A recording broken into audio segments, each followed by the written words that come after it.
Hello everyone. आज के इस वीडियो में हम बात करने वाले हैं ट्राइडेंट लिमिटेड कंपनी के बारे में। तो कंपनी ने अपने क्वार्टर फर्स्ट के शेयर होल्डिंग पैटर्न रिलीज कर दिए हैं, जिन्हें आपके साथ डिस्कस तो करेंगे ही, लेकिन दोस्तों इस कंपनी की एक और बड़ी रिपोर्ट आ चुकी है जिसे भी आपके साथ डिस्कस करेंगे, तो आप जरूर वीडियो के अंत तक बने रहेगा।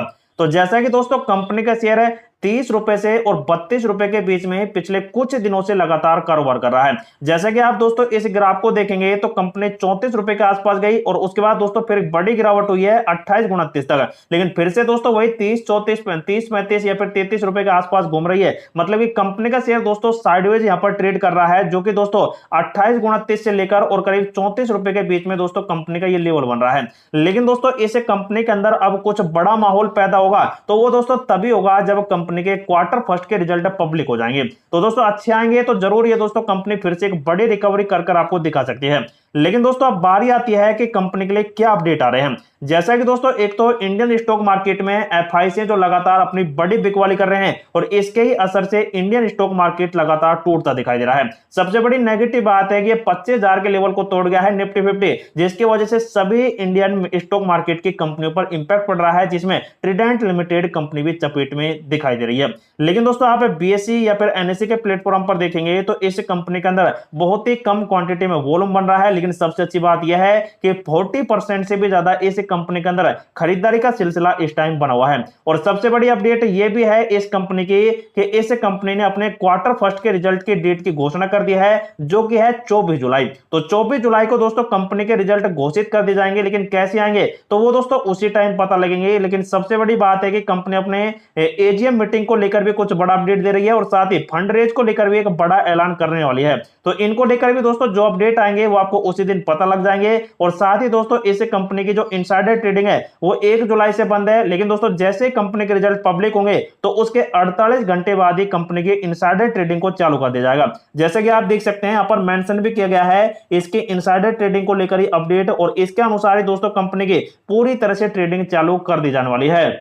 तो दोस्तों अब बारी आती है इस कंपनी के शेयर होल्डिंग पैटर्न के ऊपर। जैसा कि आप देख सकते हैं यह है दोस्तों शेयर होल्डिंग पैटर्न। प्रमोटर में देख सकते हैं 73.68 का पिछली बार का आंकड़ा सेम मिल रहा है। मतलब कि प्रमोटर अपने होल्डिंग को सेल नहीं कर रहे हैं, और यहीं से एक बड़ी ट्रस्ट की बात आती है कि कंपनी वाले ही इस कंपनी के होल्डिंग को सेल नहीं कर रहे हैं, तो कंपनी में कुछ दम बाकी है और इसी वजह से दोस्तों सेल ये नहीं कर रहे हैं। लेकिन एफआई और डीआई का डाटा आप देखेंगे तो इसमें कुछ गड़बड़ है। लगभग दोस्तों 3.02 से 2.98%, मतलब कि 0.03%, सॉरी 0.04% के आसपास लेस कर दिया है यहां पर एफआई ने। मतलब कि दोस्तों फॉरेन जो इन्वेस्टर्स होते हैं उन्होंने अपनी बार अपनी होल्डिंग में से सेल कर दिया है। उसके बाद दोस्तों डीआई वाले देख सकते हैं इंडिया के निवेशक जिन्होंने 0.01% के आसपास अब की बार अपनी होल्डिंग को बढ़ाया, जो एक पॉजिटिव पॉइंट निकल कर आ रहा है। उसके बाद पब्लिक की होल्डिंग आप देखेंगे तो 22,089% से 23.22% के आसपास हो गई है। सॉरी 22.89% से 23.22% हो गई है। मतलब कि दोस्तों यहां पर भी एक बहुत ही बड़ा इजाफा हुआ है पब्लिक की होल्डिंग में, जो दोस्तों एक बहुत ही बड़ी ट्रस्ट की बात यहां से निकल रही है।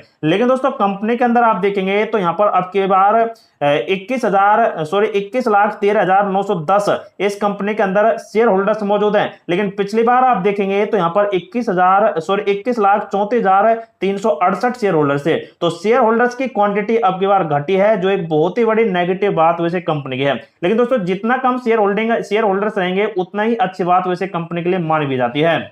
तो दोस्तों ये थे इस कंपनी के शेयर होल्डिंग पैटर्न के अपडेट जो आपके साथ डिस्कस किए। लेकिन दोस्तों अब बारी आती है इस कंपनी की एक और फाइनल रिपोर्ट जो यहां पर कंप्लीट हो चुकी है म्यूचुअल फंड की होल्डिंग की। इसमें आप देख सकते हैं 21 म्यूचुअल फंड हैं जिन्होंने अब की बार खरीदारी की है, लेकिन 5 म्यूचुअल फंड ऐसे हैं जिन्होंने सेलिंग प्रेशर बढ़ा दिया इस ट्राइडेंट लिमिटेड कंपनी की जून 2025 की म्यूचुअल फंड की होल्डिंग में। जैसा कि आप देख पाएंगे तो यहां पर दोस्तों पिछली बार तो 27 म्यूचुअल फंड थे और अब की बार भी 27 म्यूचुअल फंड है, और 18 म्यूचुअल फंड ने पिछली बार खरीदारी की थी, लेकिन अब की बार 21 म्यूचुअल फंड ने देख सकते हैं खरीदारी की है, जो बहुत ही अच्छा पॉजिटिव पॉइंट है। पिछली बार 7 म्यूचुअल फंड सेल कर रहे थे, लेकिन अब की बार 5 म्यूचुअल फंड ने सेलिंग प्रेशर बढ़ा दिया। तो दोस्तों मई का आंकड़ा जून की तुलना में सॉरी बहुत ही डाउन है, लेकिन दोस्तों जून का आंकड़ा अब की बार बहुत ही अच्छा प्रदर्शित कर रहा है। वैसे भी दोस्तों ग्राफ के अनुसार चलें तो देख सकते हैं कितना बड़ा यहां पर रैली चल रहा है। लेकिन पिछली बार जो 82,000 के आसपास म्यूचुअल फंड ने खरीदारी की थी वो अब बढ़कर लगभग 2 लाख और करीब 7200 के आसपास हो गई है, जो दोस्तों बहुत ही अच्छा इजाफा हुआ है। लगभग दोस्तों 100% से भी ज्यादा देख सकते हैं म्यूचुअल फंड की होल्डिंग बढ़ती दिखाई दी है। उसके बाद HDFC देख सकते हैं सबसे ज्यादा खरीदारी की है 61,315 के आसपास, जो दोस्तों एक बहुत ही बड़ी होल्डिंग है। लेकिन ICICI आप देखेंगे तो इन्होंने कुछ सेलिंग भी किया है 2400 के आसपास, जो बहुत ही नाजुक क्वांटिटी में है प्रॉफिट बुक के लिए। तो देखा जाए तो दोस्तों कंपनी के थे ये कुछ अपडेट जो आपके साथ डिस्कस किए हैं, लेकिन जो भी अब इस कंपनी के अंदर सेल बाय एंड होल्डिंग का डिसीजन लेता है तो उनके लिए ये वीडियो सिर्फ और सिर्फ इंफॉर्मेटिव पर्पस से प्रोवाइड कराई जा रही है। तो आप दोस्तों अपने फाइनेंशियली एडवाइजर से सलाह लें और उसके बाद इस कंपनी में अपना डिसीजन ले सकते हैं।